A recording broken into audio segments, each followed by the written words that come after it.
Hello everyone, welcome to Technia TV.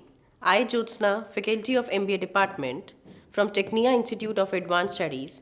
Today, I am going to deliver a lecture on the topic Sales of Goods Act. The Sales of Goods Act came into effect on 1st July 1930 and deals with the contract or agreement related to sale or purchase of goods. The contract of sale of goods. Hereby, a seller transfer or agree to transfer the property in goods to the buyer for a specific consideration, that is price, has following main elements for its validity. Number 1, two consenting parties, that is the buyer and seller. Buyer is a person who buys or agrees to buy the goods, and seller is a person who sells or agrees to sell the goods. Number 2, the goods. From the subject matter for the contract of sale. Number 3, transfer of the property may or may not be involved physical delivery of the goods. Number 4, price, consideration for all the goods.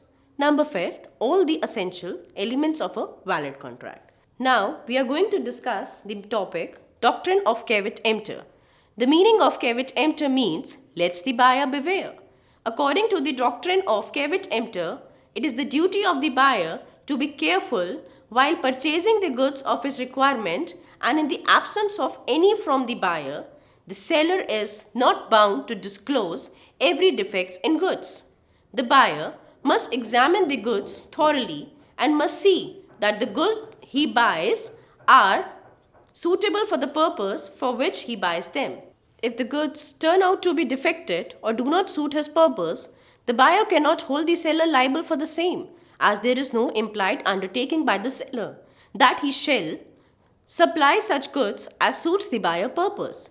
If therefore, while making purchase of the goods, the buyer depends on his own skills and makes a bad choice, he must curse himself for his own folly, in the absence of any misrepresentation or the fraud or guarantee by the seller. Expectations. The doctrine of caveat emptor is subject to the following expectations. Number 1, where the seller makes a misrepresentation and the buyer relies on it, the doctrine of caveat emptor does not apply.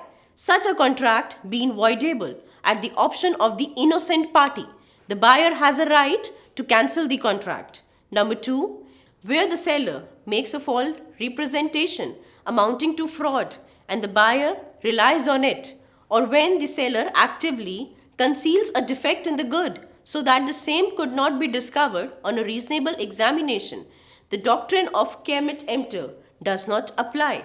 Such a contract is also voidable at the option of the buyer, and the buyer is entitled to avoid the contract and also claim damages for fraud. Where the goods are purchased by description and they do not correspond with the description. Number 4, where the goods purchased by description from a seller who deals in such goods and they do not mercantile label quality, the doctrine of caveat does not apply, but the doctrine applies if the buyer has examined the goods as regards defect, which such examination ought to have to be revealed.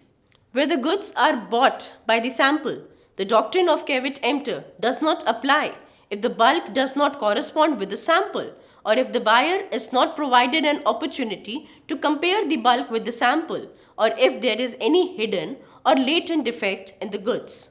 Where the goods are bought by the sample as well as the description, and the bulk of the goods does not correspond both the sample and the description, the buyer is entitled to reject the goods.